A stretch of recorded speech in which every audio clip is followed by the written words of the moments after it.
Hi guys, I'm Ipsita. Hope you all are doing well. As you guys already know, today we'll be joined with a very respectful guest. Rishika and I will be acting as moderators for today's session. So before we start the session, there's a few things which we request you to keep in mind. Kindly keep your cameras and mics off as they can cause unnecessary disturbances and only unmute yourself when you're required to.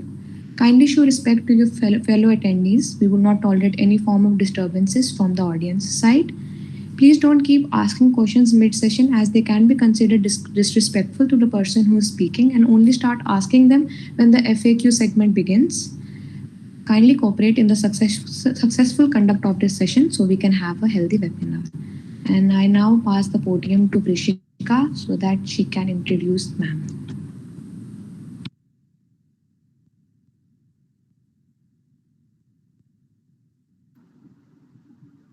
Hello, am I audible? Hello, am I audible? A winner is a dreamer who never gives up, as quoted by Nelson Mandela. Good evening, respected ma'am and all others. As you all know, we are here to attend an interactive session with Miss Anjali Birla ma'am, ma'am, we are thankful to you for giving us some time from your busy schedule. I would like to give a brief intro of ma'am so that everyone could get a glimpse of her illustrious life. Miss Anjali Birla is the daughter of Om Birla, a politician who is the Speaker of Lok Sabha at present. She did her schooling from Sophia Senior Secondary School, Kota, with humanities as her stream in class 12. For further studies, she moved to Delhi, got admission in Ramjas College, Delhi University, and completed her bachelor's in political science honors in 2018. As we all know, UPSC Civil Services exam has never been an easy task to clear, but ma'am not only cleared the exam but was also able to crack the prestigious exam in her first attempt. She secured 67th rank in the UPSC 2019-20 exam. Ma'am, I now request you to share your experience with us and help us too by sharing your success mantra and solving our queries.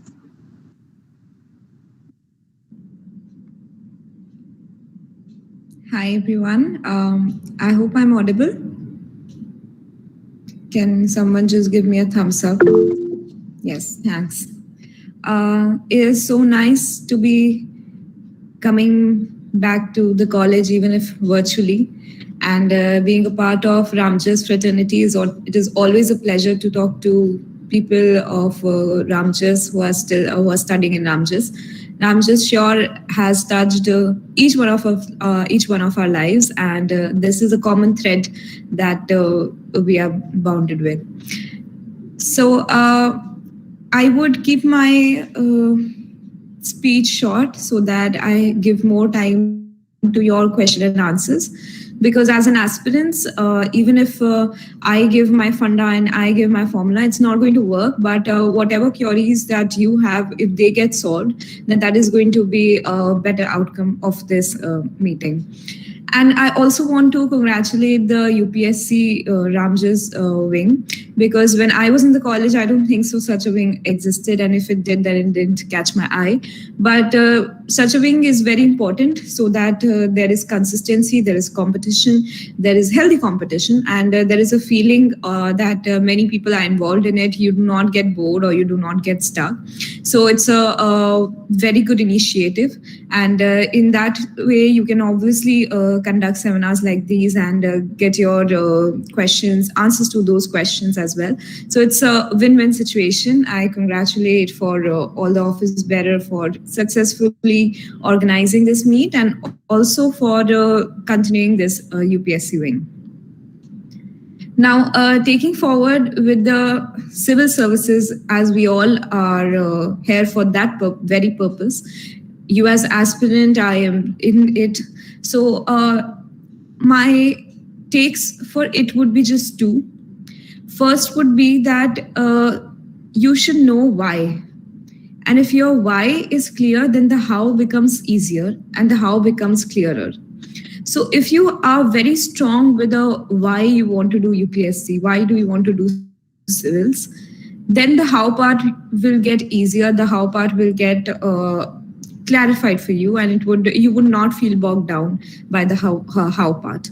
So then the question comes, why do you want to do civil services? So most of us, when we are preparing for civils, like I was from humanities background, so it just felt like a natural way to go, that you have to prepare for civils. You're not that mindful of the kind of job that is going to be thrusted upon you, or the kind of work experiences that you will have, or how the life would be post civils. And the life post civils should actually attract you, so that you do your so that you prepare harder to crack this exam. And I will tell you from my still lesser experience, yet from my interactions with other officers and in the academy and etc., that this is probably the best service you could choose. And this is the best job that you can have, because firstly, it gives you personal satisfaction.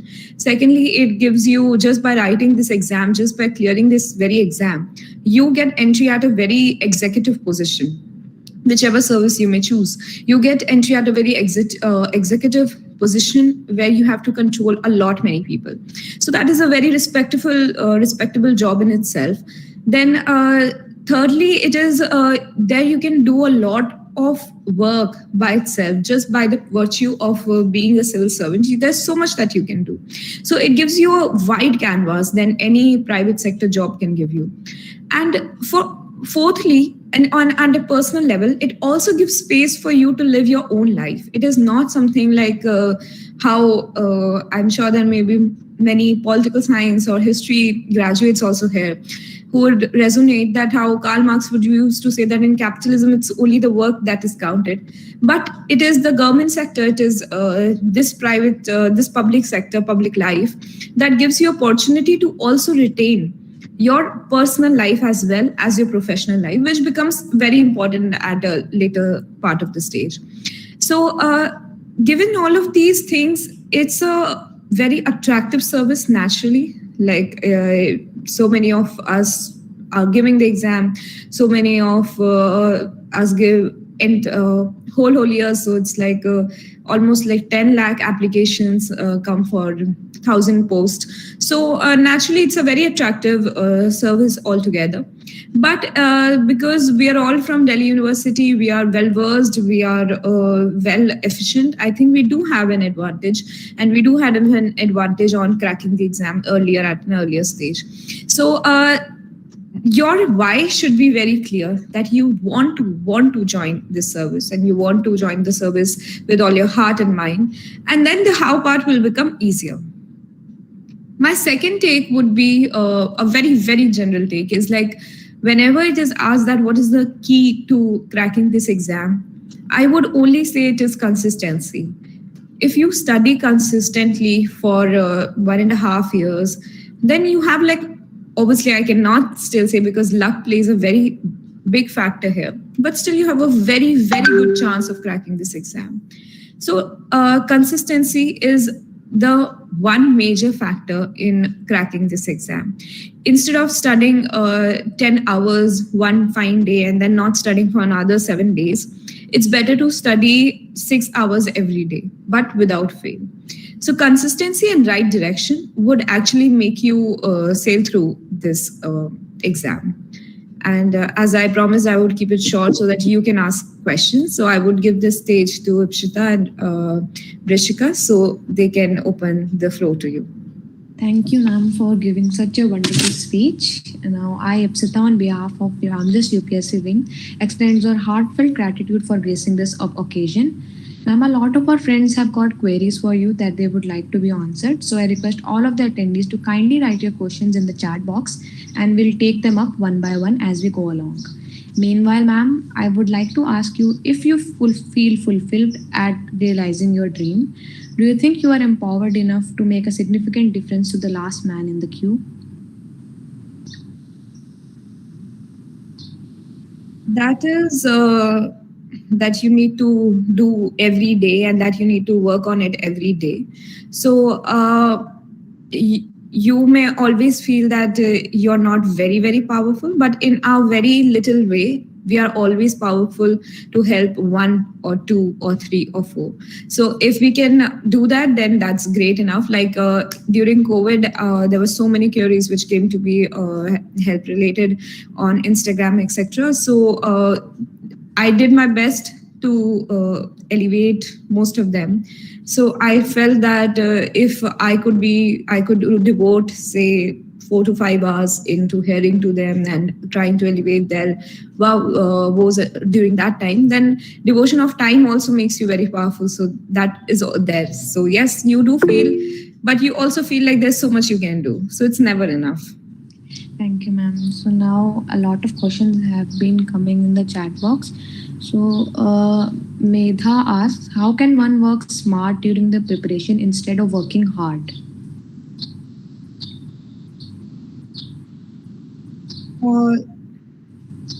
You have to work hard. There is no shortcut. But smart work would be that you do not read NCERT 6 to 12th, and you do not just blindly follow what everybody else is saying, and you do not change your strategy and your way of looking at things and your strength just because today I came and told you XYZ things. You need to be consistent. You need to be confident in your own preparation. So that is how you can do smart work. How else you can do smart work is by charting your own territory in the course wise. I'm saying you cannot obviously study 100 books, but you can study 10 books, and you can study 10 books so diligently that if anything is asked in those 10 books, you can at least answer them very proficiently. And also you can guess the other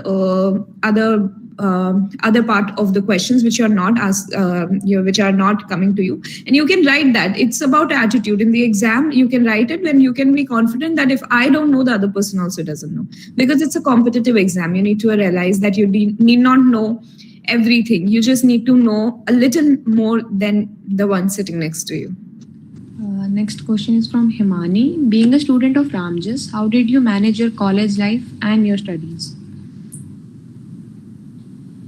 I think being a student of Ramjas helped me manage everything because as it's not an unknown fact to each one of you, we have a lot of time in our hands if we want to use it judiciously.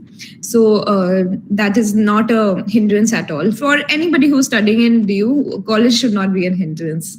I'm sure it is not. But saying that, I would say I was very active. I was very active in debating society. I was part of Enactus Ramjas. So that is something that it's not like I left my college life just because I was studying for civils. If you're smart enough, then you can crack civils by studying for like 1.5 years previous to prelims, given that luck is on your side. Luck plays a very, very important role. And next question is from Chetan Joshi. For preparation, there are many sources of both online and offline. So how can one decide what is to be taken and what is not to be taken? A very fair enough question. So as an aspirant, we often feel lost that what is a legible source and what is not. So what was my way of doing it was, when I was preparing, was that I would firstly, I would highly recommend that there are some basic books which everybody does it, like Lakshmikant, Spectrum, okay, and you do economics, 12th class. If you haven't had economics in 12th, then you do Vivek Singh or Raman Singh as is required. And geography, you need to do 12th class, 11th class, both the NCERTs. Art and culture, you have to do certain books. So whenever you have completed this basic set of books, which everybody does, after that, you pick up UPSC question answers, past year's question answers, and then you try to analyze that where you are going weak, in which segment, which needs to more brushing, which doesn't need more brushing. And there's some legitimate sources, online legitimate sources, like I referred Vision IS for Current Affairs magazine. They've done a wonderful job back then. Insights used to send 5 to 10 questions every day on mail for MCQs for prelims, though I'm not a very big fan of those questions because they were very trivial also, but you can just solve it at your own leisure time. Then I used to read IS Baba newspaper summary also sometimes, because that's also a good fresh take on different kind of things. So all of these things you can do, but as I've said, that first complete this basic set of books, and then refer to your UPSC past year question papers and both prelims mains, so that you get a fair idea of what is being asked, and then you go on to all of these online sources and all the other additional sources as well to complement your preparation. Okay. So Vaishnavi Sharma asks, how to keep oneself motivated throughout the journey, as there are many stances where our courage breaks down. Right. It is a very long haul, as I said, that 1.5 years before prelims, and then you have a prelims and mains and interview. That takes another year of your youthful energy days.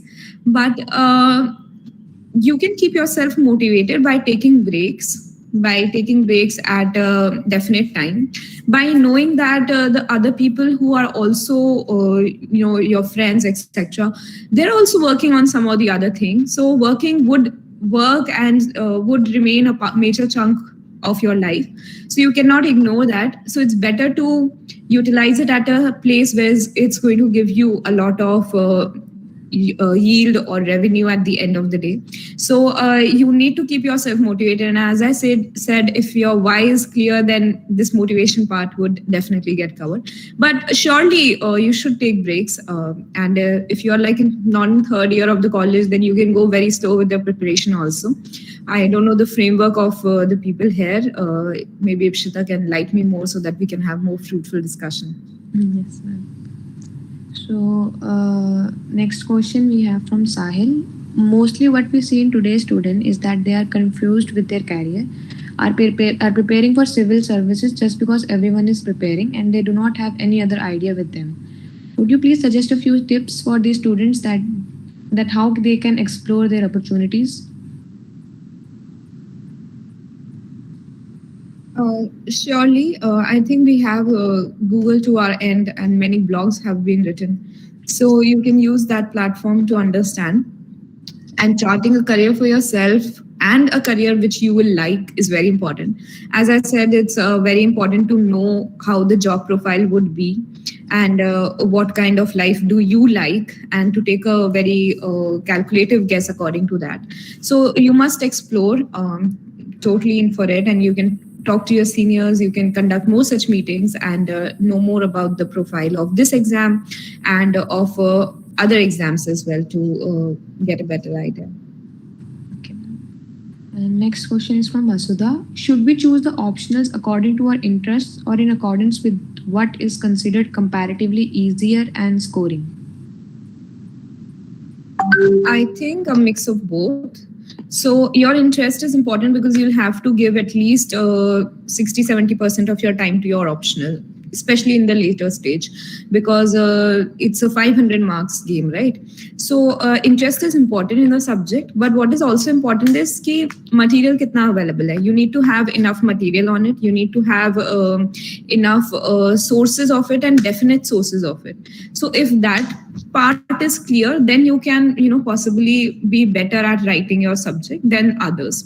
And this also helps that if it is overlapping with other GS, I would not be lying, but if you have like an extraordinary outstanding command on, say, biology, and you don't want to give that up, then you shouldn't give that up, because it's not going to affect that much of your preparation if it is not overlapping with any GS. But if you have like you're not sure about any of your stream field also, then it is always better to choose a subject which has a definite course which can be covered in a particular segment of time, like say 3 to 4 months, and where you know that enough sources, enough material is available, and then you can probably go on and read it and develop your interest in it, and you can choose such a subject which is also overlapping with GS. Okay. Now Nitisha Chaurasia asks, are there any specific type of internships or any such sort of things which can help the aspirants in their UPSC journey? Not necessarily, but yes, you can attend conferences such as there is ORF conference which happens Raisena Dialogue. I think that's a wonderful conference, and you can also do internship at ORF or such think tanks where they compel you to think and to write. That gives you an added advantage because you need a proficient writing skills during your mains. It does come handy in essay exam, if not others. And rest, I would not suggest LAMP because LAMP by PRS, that is where they attach you with the MPs. That is also a 1 year, because that is a 1 year long internship and it takes a lot of your time.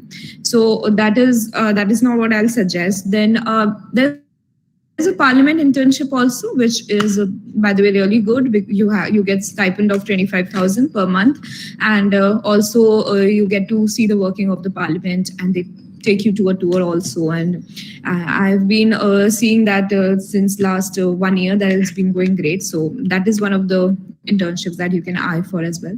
And rest, yes, you can take. I would suggest even take internships where a little off your field, like the print is great. Take journalism also. That's a sector that you can tap in because, you'll come to know the hardships of different sector, and you will also come to know if you suit there or not. That's my thing. Thank you. Being grown up in a politics field, what made you join civils instead of politics? What is the reason behind your dream? Well, as I told you that if you're studying in Delhi University, you have a humanities background, then it is very natural for you to appear for the exam. And I was always interested in the side of like how are policies made, what are the intricacies, why are we so behind? And as Raghuram Ranjan said, that if you are born in India, the first question comes to you, so many whys. Why is there so much dirt? Why is there so much poverty? Why are we lagging behind? So all of these questions I also had. And that is why the course structure of UPSC attracted me, the civil services attracted me. And I felt like it is very, I know the political side of the game. And so I wanted to see and explore the bureaucratic side of it too. Akshita Sharma asks, we all know about the pride, prestige and power being a civil servant gives to an individual, but the lesser known aspect of this job is what we would like to know more about. We would like to ask you what according to you is the most challenging part of your job, and more importantly, how do you manage to deal with those problems? I think the most challenging part on an individual level becomes that it's a transferable job. And so you'll be transferred 2 years maximum is your term time. So that is very uprooting for a person like me who has stayed in a particular place, who has had affinity and who likes to stay stable. So that becomes a very challenging thing.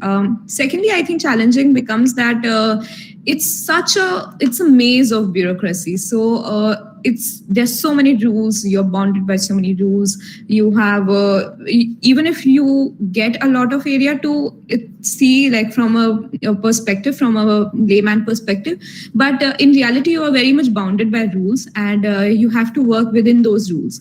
So in fact, NGO gives you a much better platform to do social service. So that fact remains, and that you realize when you come into the service, that it is so much of bureaucracy. And there is a very beautiful line that this red tapeism is the bureaucrats are also as much hurt by the red tapeism as any other person. So even if you have to get like your leave sanctioned, if you want to go abroad, then you have to take a leave, and 1 month prior, and then it might get cancelled also because anybody would write anything on the file. So the file would get stuck. So all of these things remain as a challenge. Okay, thank you. So Riti Rani asks, how to overcome monotony? There are some topics in which I lack interest. It becomes very difficult to be consistent for reading such topics. How to overcome this problem? I can totally resonate with you. I used to find geography so boring. I somehow just managed to prepare it. So I would say divide your time and just clock your time that you are going to give this subject 2 hours. anyhow, and give those your most fresh hours, like right after your sleep, whenever you're the most fresh, give them those most fresh hours to that subject, and try to push yourself harder. And you can watch YouTube videos. There are a lot of YouTube videos which can, instill interest in you, and somehow just make sure that you do spend those 2 hours with that subject. So initially your mind will resist it, but once it gets the hang that she is not going to budge, then it's going to moderate itself and make you understand the subject very much better. So Aman asks, what an art student aspirant should have as the plan B? I did not have a plan B, but I would surely recommend that if you want, you can. Then I think going for masters from DU itself is a very safe option, because you don't lose much, and I'm told that masters is not that tough as well. So you can manage from DU only, I'm saying, as per what I know. So you can definitely do masters in your respective field, and rest, I think you have to devote at least 6 to 7 hours to study each and every day. So you need to keep that much of free time in your hand. Then if you want to take up a job, then if you can manage both the things, then it's well and good. And the next question is, how should a fresher begin IAS exam preparation? As a fresher, I think it depends on when are you giving the exam. If you're giving the exam in the next 2 years or next 3 years, then probably you should start by reading newspaper, build a habit, read good magazines, try to memorize the names, and try to read on a little history also, intellectual history of India. And after you've done all of these things, then you again come back to the basic books, because those have to be done anyway. And then you come to UPSC or past year questions, and then you add on to your preparation, and then you revise, and then you retest yourself. So that goes as a series of preparation. UPSC aspirants need to forget everything, just study and study and study, and a minimum of 16 hours of study. How much true this is? I think the point in this statement is that if I don't say this, that I studied for 16 hours, probably you all will think that, ye to aise hi pass ho gayi. So this has been gotten into our head that we need to make this exam look so huge, so monstrous, so hard to crack, that people feel that the person who has cracked it is some godly figure or really very smart and intelligent. But to be honest, if I am to be very honest with this Ramjas fraternity, then you do not have to study for 16 hours. It's humanly impossible to study for 16 hours, and it's not even recommended for your health. What you can do is you can start with 6 hours, take it to 8, take it to 10, and then when the exam is approaching, it's right on your head. You would not even, realize when you will be studying 12 hours or 13 hours, because that is what is demanded when the exam is on your head. And let them take enough breaks. Like I used to take particularly 1 hour break every day. So I would go out at least alternate days or once in a week where I would freshen up myself. So do take breaks, but I'm saying, like, as an aspirant, what has worked for me, I don't know, like works differently for different people, is that most people do it कि हम इतना course है तो हमें ये complete करना है. What I used to do is I used to manage it time wise. So like I have to study for 8 hours, and then 8 hours I will divide into 2 hours current affairs, 2 hours political science, 2 hours would be my economics, and 2 hours polity. So in such a way, I would divide my 8 hours. So I would rather focus not on how much I can complete in those and how much course should I be completing, but rather how much time I'm clocking. So what this actually did it has a very unsaid benefit, is that as a fresher you don't know कि आपको economics में आप 2 घंटे में कितना cover कर लोगे, right? कि आपको यार economics आपका as a subject 15 दिन में complete होगा या 20 दिन में. But you do know that you have to give 2 hours to economics. So in that ways, your time management skills are really good. Your mind is wired that you have to give in 8 hours of diligent study. And that ways, it gives you an added advantage also, because you you complete the course before time also. So, and that consistency remains. So I would definitely suggest that if you're confused whether to go the course way or random way, then definitely go the time way. Clock yourself. That's going to reap good revenue.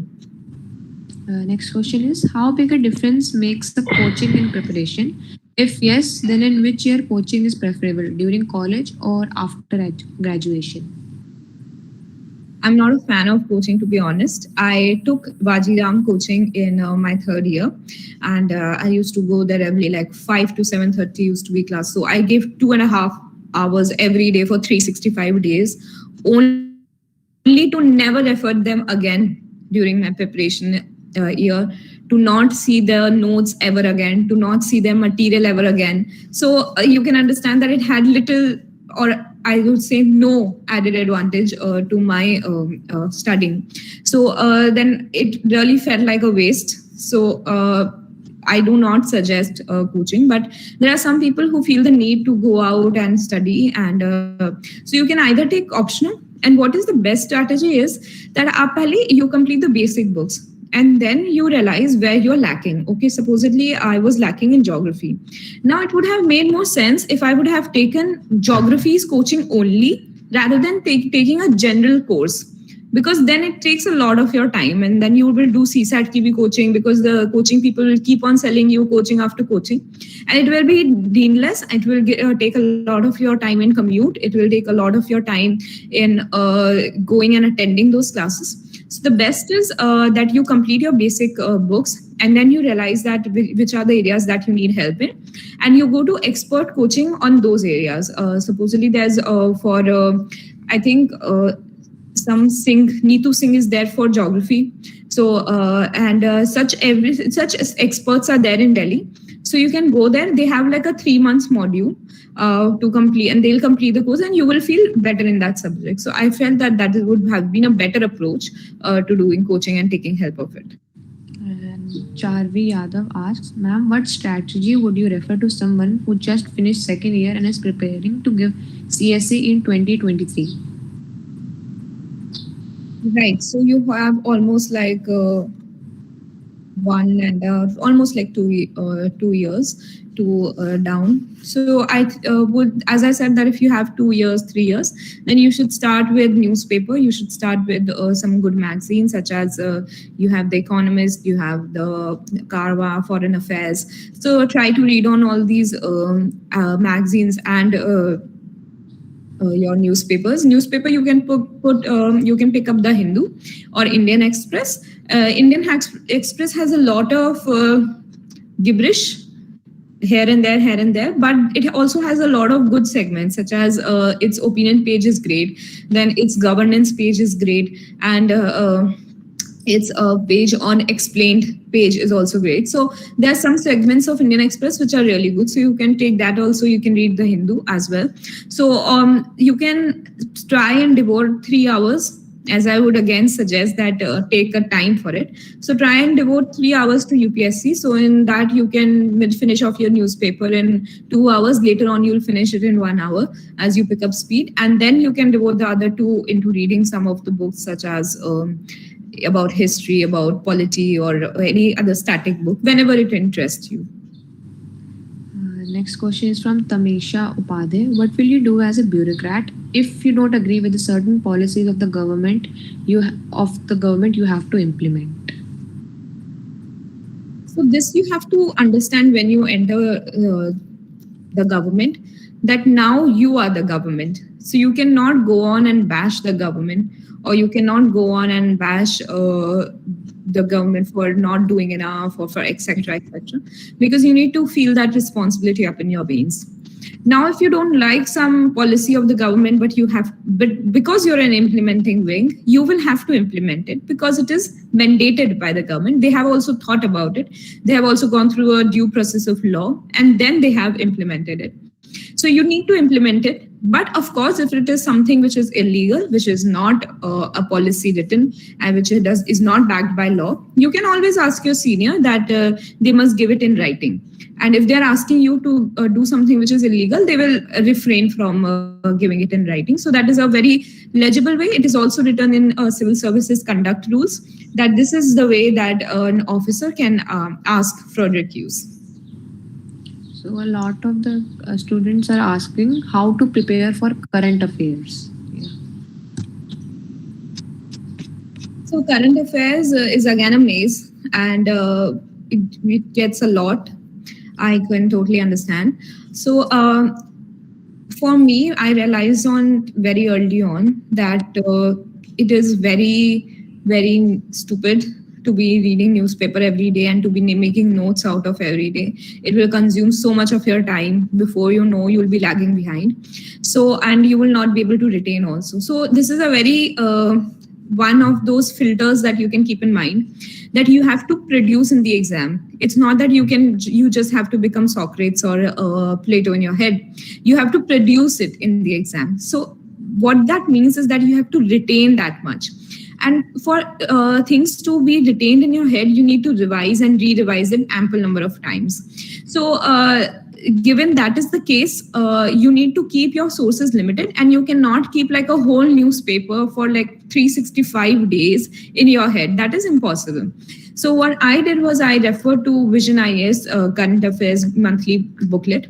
Now don't do the stupidity also that you'd wait for its 365 ka jo it releases, at the year end, at the fag end, when you have to just appear for prelims and you are then doing current affairs. That's very late of it. But every month it releases. So I used to be very thorough with it. I used to really gulp it down. So that current affairs part of mine became really strong because of it. And I did not do any note making of notes, of newspaper, etc. It saved a lot of time. I would only devote 1.5 hours to Vision IS every day. But then I had extreme grip on all the month's current affairs. And then I obviously, as I said, that in your free time, you can look at insights, you can look at IS Babakan newspaper summary. So all of these things you can do as add-ons for current affairs.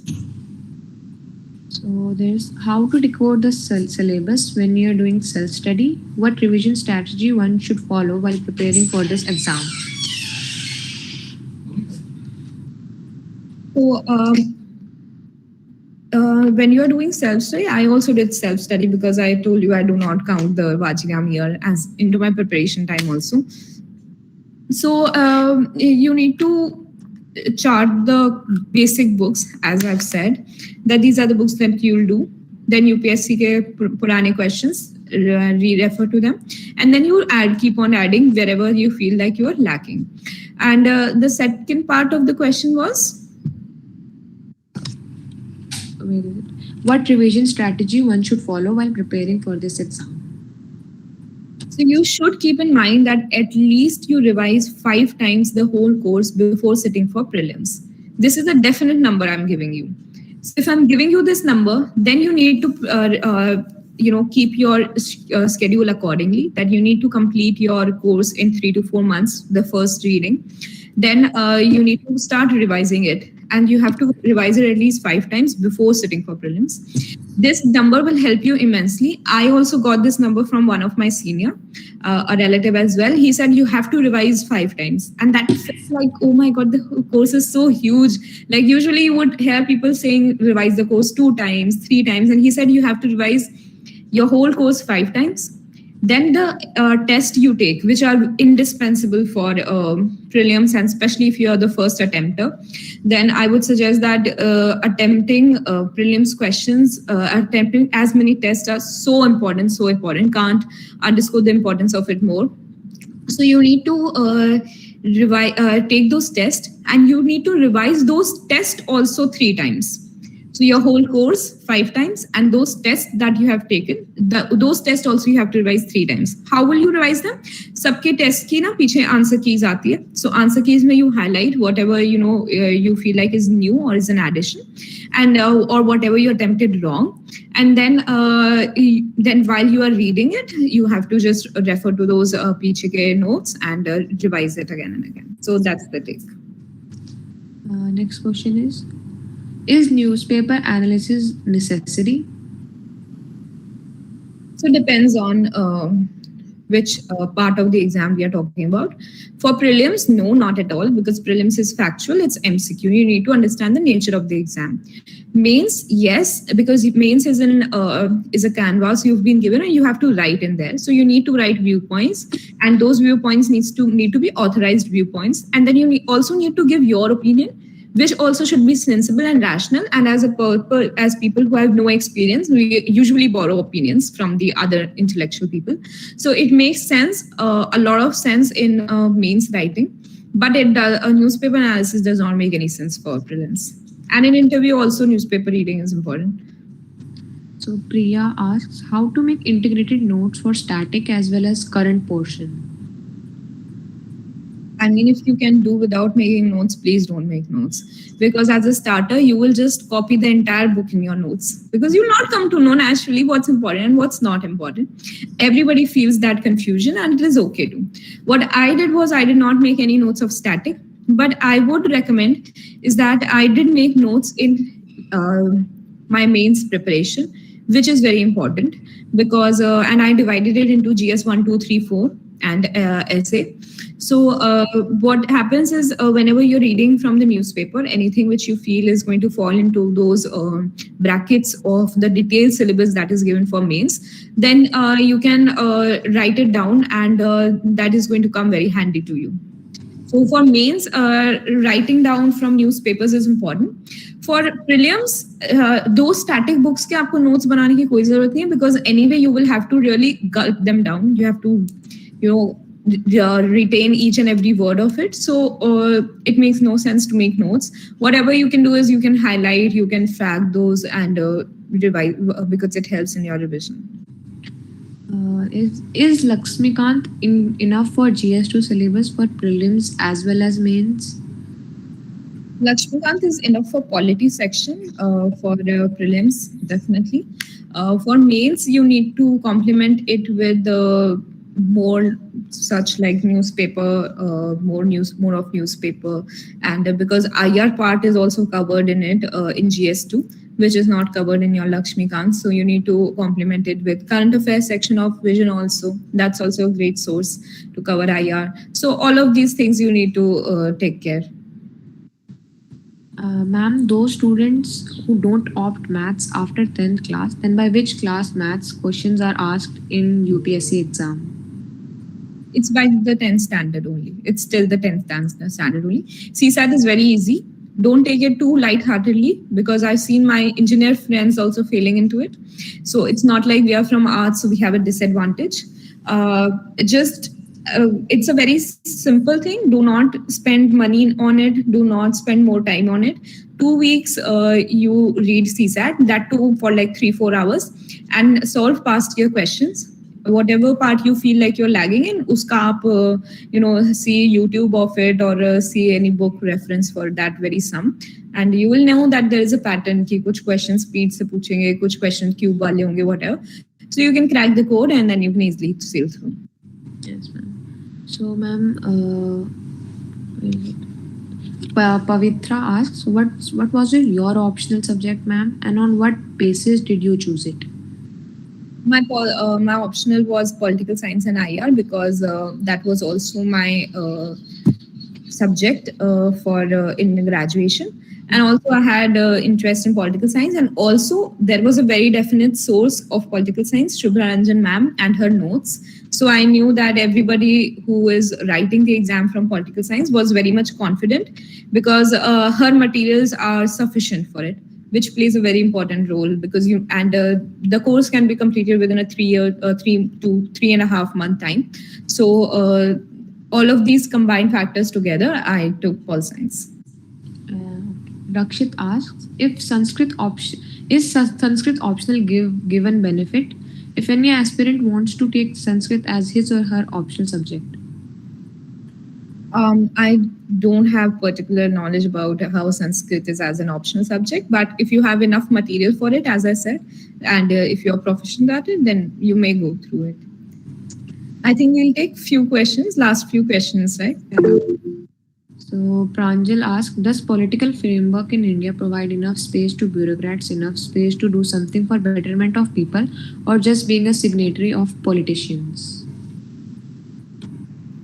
No, there is a lot of space given to you, provided you want to work and provided you want to see yourself like at the fag end of it. You want to take initiative or not. In fact, it is the politicians which urge bureaucrats to take initiatives. Otherwise, so itna initiative we bureaucrats will not take. So it's a very wrong idea that we have in head that politicians are the one who are holding back the country. In fact, I would safely say that it is the other two wings, the judiciary and the bureaucracy, which has more on its burden to share, because the politician has to at least go and face the public every 5 years, and you can vote them out. They are accountable. They are more accountable, way more accountable. The trajectory of the future is so of a politician is so volatile. But a bureaucratic, if you clear UPSC exam, you cannot even remove a person from their job. Only a president can do it. So imagine that kind of security. And you cannot remove judges anyhow. The president also cannot remove judges. So that kind of job security gives you zero accountability. So it's a wrong, I think, portrayal which has happened in India. But if you really want to do something, there is a wide canvas. Even at an individual level, you need not become a civil servant also for that. If you have that fire in you, then you can definitely do good for the people. Okay, so it comes down to the last question, which is, what is the right time to start the UPSC preparation? I think you should at least have 1 year to in your hand before giving your first prelims. That much time space is required, and anything beyond that, मतलब अगर आपके पास 2 साल है, 3 साल है, it's always good to have more time in your hand. But you should at least have 1 year to 10 months in your hand. So with this, I think all of the questions are answered. So thank you, ma'am, for your time and for answering all these questions. And now I pass the podium to Vrishika so that she can conclude the session. Hello guys, am I audible? Thank you so much, ma'am, for giving us some time from your hectic timetable. We are thankful to you for giving us some time and your opinions to us. And I request you all to please turn on your cameras for group photo. And Ipshita, will you please take the group photo? Yeah, okay, I'll do it. Just 1 minute. Guys, please turn on your cameras. 8 minutes.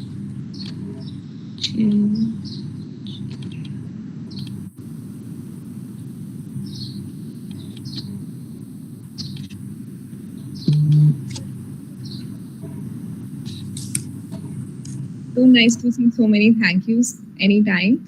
And you can always reach out to me on Instagram or Twitter.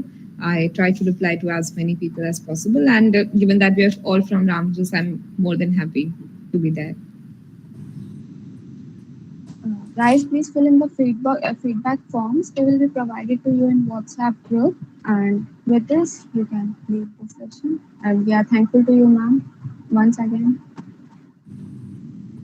Yeah, I've taken the screenshot. Thank you, ma'am, for your time. Thank you all.